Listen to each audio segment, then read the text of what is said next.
In painting and in refinishing, there are steps. Say they're 1 through 10.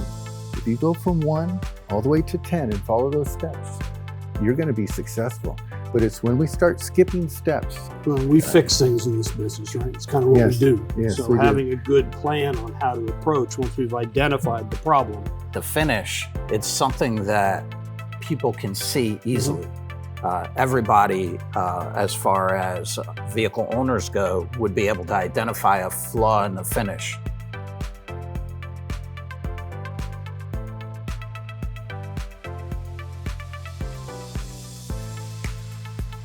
Fish eyes, those are my nemesis. As a painter, that's a panic moment, right? When you realize there's a flaw in that coating. If you have to redo a job, all the profit is basically gone in the job because you have to redo it.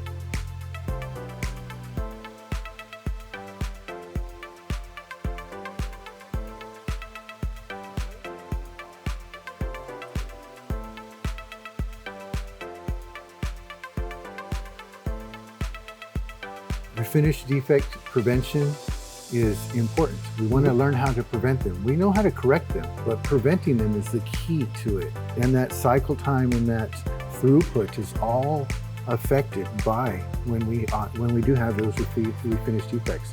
So by taking a deep dive and asking those 5 whys and conducting that root cause analysis and finding out how to prevent them, it's key.